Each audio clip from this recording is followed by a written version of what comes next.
அனைவருக்கும் வணக்கம். மீண்டும் உங்களை தஞ்சை சமையலறையில் சந்திப்பதில் மிக்க மகிழ்ச்சி. இன்னைக்கு நம்ம பார்க்க போகிறது ஒரு தானிய சட்னி. நமக்கு இருக்கிற பிரச்சனை சட்னி பிரச்சனை, அதோட லாக்டவுனில் சட்னி பிரச்சனை பெரிய பிரச்சனை. நம்ம இப்போ பார்க்க போகிறது தானிய ரெசிபிக்கு தேவையான பொருட்களை பார்க்கலாம். நிலக்கடலை 2 ஸ்பூன், உளுந்து 3 ஸ்பூன், பொட்டுக்கடலை இல்லைன்னா உடைச்ச கடலை 2 ஸ்பூன், வரமிளகாய் 3, நல்லெண்ணெய் 2 ஸ்பூன், புளி ஒரு நெல்லிக்காய் அளவு, உப்பு, மஞ்சத்தூள் சிறிதளவு, மிளகாய்த்தூள் காரத்திற்கேற்ப, பூண்டு 5 பல், கட்டி பெருங்காயம் 1 துண்டு, தாளிப்பதற்கு சீரகம், கடுகு, உளுந்து. இப்போ நம்ம எண்ணெய் சூடாக இருக்குது, அதில் பெருங்காயத்தை மட்டும் பொரித்து எடுத்துக்கலாம். ஓகே, நல்லா பெருங்காயம் பொரிஞ்சு வந்துருச்சு. இந்த மாதிரி நம்ம பொரிச்சிட்டு எடுத்து வச்சுக்கலாம். நீங்கள் தூள் பெருங்காயம் வேணாலும் கடைசியாக சேர்த்துக்கோங்க. நான் அதுவும் கடைசியாக சேர்ப்பேன். ஆனால் இது நம்ம எல்லாமே கொஞ்சம் உளுந்து பருப்புலாம் வைக்கிறதுனால வாயுங்கிறதுனால நம்ம கொஞ்சம் பெருங்காயம் இந்த மாதிரி கட்டியாகவும் பொரிச்சிட்டு போட்டுக்கலாம். நம்ம அடுப்பை கொஞ்சம் சிம்லேயே வச்சுக்கோங்க. இப்போ உளுந்து இதில் போட்டுட்டு நல்லா வறுத்துக்கலாம். ஏன்னா நமக்கு எல்லாமே வறுக்கணும். அதனால நம்ம ரொம்ப ஆன்லைன் வச்சிட வேண்டாம். அதனால் சிம்லேயே வச்சுக்கோங்க. அடுப்பு ஆல்ரெடி சூடாக இருக்கிறதுனால நல்லா பொரிச்சு வரும். ஏன்னா எதுவும் கருவிடக்கூடாது. அதனால் நம்ம கொஞ்சம் சிம்லேயே வச்சு பண்ணுங்கள். இப்போ உளுந்து நல்லா வறுபட்டுருக்கு. இந்த ஸ்டேஜில் நம்ம கடலை சேர்த்துக்கிறோம். ஓகே, பாருங்கள், கடலை படப்படன்னு வெடிச்சிருச்சு. ஸோ நம்ம கடலையும் பொரிஞ்சிட்ருக்கு. இந்த சமயத்தில் நம்ம பொட்டுக்கடலையும் ஆட் பண்ணிக்கலாம். அதை வறுக்கடலைன்னு சொல்லுவாங்க, உடச்ச கடலைன்னு சொல்லுவாங்க.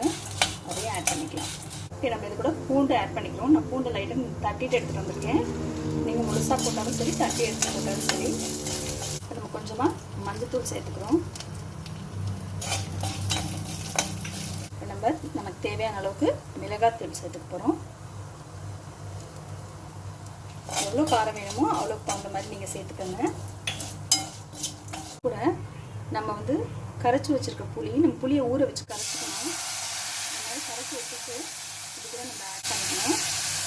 ஆட் பண்ணி இதில் எல்லாத்துலேயுமே அந்த ஸ்மெல்லு பச்சை வாசனை போகிற வரைக்கும் கொஞ்ச நாள் கொதிக்க விட்டு ஆஃப் பண்ணிடணும். இப்போ புளி நம்ம ஊற்றிருக்கோம், அது நல்லா கொதிக்குது. அந்த கொஞ்ச நாள் அந்த கொதிக்க விடுங்க. அதில் பச்சை ஸ்மெல் போகணும். மிளகாத்தூள் எல்லாமே போட்டிருக்கோம். தேவையான அளவுக்கு நம்ம உப்பு சேர்த்துக்கிறோம். உப்பு சேர்த்துட்டு இது நல்லா பச்சை ஸ்மெல் போனதும் இதை ஆற வச்சு நம்ம அரைச்சிட்டு வந்துடணும். நம்ம இப்போ சட்னியை தாளிக்க போகிறோம். அதுக்கு கடாயில் கொஞ்சோண்டு நல்லெண்ணெய் ஊற்றிருக்கேன்னா அது கூட கொஞ்சம் சீரகம், இப்போ ஜீரகம் பொரிஞ்சிருச்சு. கடுகு உளுத்தம்பருப்பு சேர்த்துக்கலாம். கடுகு உளுத்தம்பருப்பு நல்லா வெடிச்சிருச்சு. இந்த ஸ்டேஜில் பட்டை மிளகாய் வச்சுருந்தோம்ல, அதில் சின்ன சின்னதாக இந்த மாதிரி பீஸாக போட்டுக்கலாம். அது உங்கள் காரத்துக்கு தகுந்த மாதிரி தான் நல்லா போட்டுக்கோங்க. உங்களுக்கு எவ்வளோ காரம் வேணுமோ, நான் இப்போ எனக்கு ஒரு 3 மிளகா மட்டும்தான் போட்டிருக்கேன். உங்களுக்கு எவ்வளோ வேணுமோ அதில் காரம் போட்டுக்கோங்க. அது கூட கொஞ்சமாக கருவேப்பிலை, அப்புறம் கொஞ்சம் பெருங்காயத்தூள். ஏன்னா நம்ம நிறைய கடலை இதெல்லாம் சேர்த்துருக்கோம். ஸோ அதனால நிறைய பெருங்காயம் சேர்த்துக்கலாம். கொஞ்சம் நல்லா அந்த மிளகாய் நல்லா கருக செவற மாதிரி வறுத்துக்கோங்க. ஏன்னா அதில் உள்ள அந்த காரம் இறங்கும்.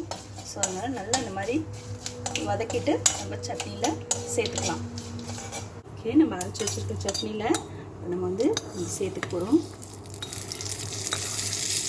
உங்களோட அருமையான தானிய சட்னி தயார். ஓகே, இந்த ரெசிபி உங்கள் எல்லாருக்கும் பிடிச்சிருக்கும்னு நினைக்கிறேன். ஏன்னா இன்றைக்கி இருக்கிற நம்ம சுச்சுவேஷனுக்கு ஒரு டிஃப்ரெண்ட்டான சட்னி. நீங்கள் எல்லோரும் ட்ரை பண்ணி பாருங்கள். ட்ரை பண்ணி பார்த்துட்டு நல்லா இருந்தால் கமெண்ட் பண்ணுங்கள். சப்ஸ்கிரைப் பண்ணாதவங்க சப்ஸ்கிரைப் பண்ணிக்கோங்க. லைக் பண்ணுங்கள், ஷேர் பண்ணுங்கள். உடனுக்குடன் எங்கள் வீடியோவை தெரிஞ்சுக்கிறதுக்கு பெல் பட்டனை மறக்காமல் ப்ரெஸ் பண்ணுங்கள். இதோட இன்க்ரீடியன்ஸ் வேணும்னா டிஸ்கிரிப்ஷன் பாக்ஸில் கொடுத்துருக்கேன், அதில் போய் பாருங்கள். நன்றி.